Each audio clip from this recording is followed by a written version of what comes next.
Hello, my name is Rizal Baldovino, and this is my annotated bibliography for EDUC 254 Health, Safety, and Nutrition for the Young Child for the spring of 2019. The first health book I have is Sugar Bug Dog, all about cavities, plaque, and teeth by Dr. Ben Magleby. The annotated bibliography is this book is designed for children in second to third grade.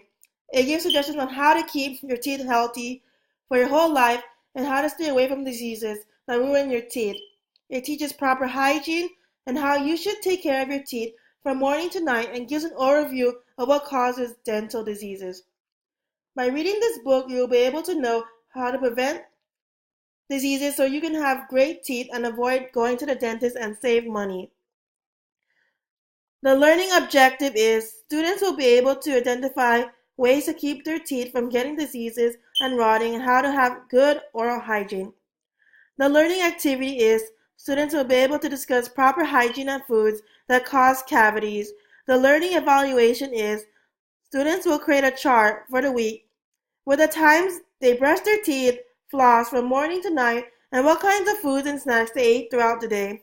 They will then create a poster listing proper hygiene and safe foods to eat to avoid cavities. The second health book I have is called Germs Are Not for Sharing by Elizabeth Verdict. The annotated bibliography is this book is designed for children in preschool to second grade. It explains different ways to help prevent the spread of germs when you sneeze, cough, have a runny nose, spill, and when there's a mess. It teaches ways to stay clean and healthy. It also gives an overview of what germs are, what they do, and how to cover them up, block them from spreading, and wash them down. By reading this book, you will be able to know what to do if you are sick and do not want to spread the germs.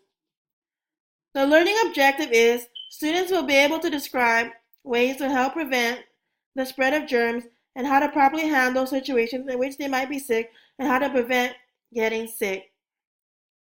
The learning activity is students will be able to discuss ways to prevent the spread of germs and things that can cause the diseases and germs. The learning evaluation is students will first go in groups and list things that cause diseases and germs and ways to prevent the spread of germs. Then they will participate in different activities to see how germs spread. First, the students will be given a spray bottle and sprayed in the air and pretend they sneeze. They will then demonstrate proper sneezing, wiping with a tissue, and disposing of it. Next, the students will be given green circles. They will go around the room pretending to touch different surfaces and place a green circle which represents a germ on that area. They will see how germs are everywhere.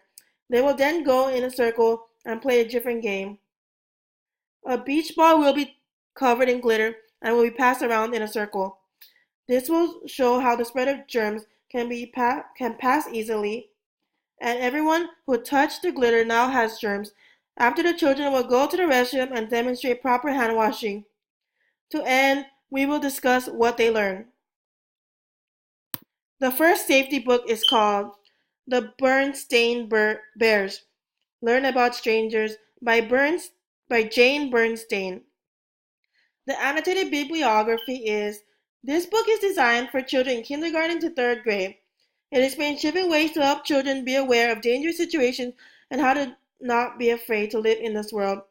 It teaches about rules of safety, how to deal with strangers, and good decision making. By reading this book, you will be able to know how to handle different situations and people and how to respond to strangers. The learning objective is students will be able to identify what a stranger is, what to do if a stranger talks to you, and how to act in different situations. The learning activity is students will be able to discuss ways to deal with strangers and how to be safe when alone and when an adult is not present. The learning evaluation is students will create a chart listing strangers and non-strangers and list similarities and differences. They will then look through a magazine for pictures of strangers and glue it to a paper labeled strangers and draw a picture of their family and friends on a paper labeled friends, or glue a picture if they brought one. They will then partner up and compare their pictures and talk about how to deal with strangers and how to be safe. The second safety book is called My Private Parts Are Private, a guide for teaching children about safe touching by Robert Edelman. The annotated bibliography is this book is designed for 1st to 5th grade. It discusses safe touches and helps boys and girls of different races and ethnicities learn about protecting their bodies, self-respect, and how to say, "Don't touch me." It teaches about sexual abuse and helps to reduce embarrassment and fear and how to be open to communication. By reading this book, you will be able to know how to be safe, be protected, and how to handle and talk about situations in which they might feel hurt or stressed. The learning objective is students will be able to understand that their body belongs to them, personal boundaries, and what to do if they are faced with dangerous situations. The learning activity is students will be able to discuss safe and unsafe touching and understand physical boundaries and touching rules. The learning evaluation is students will go in groups and discuss unsafe touching and then list different rules when it comes to touching and physical boundaries. They will then draw a picture of safe touching, holding hands with grandma, hugging grandpa, etc. Those are just a few examples of what they can draw. They will then create a safety plan, which includes a list of people who they feel safe around, their different safe places, why they are a special person, and how to get out of harmful situations, how to stand up to someone and say no.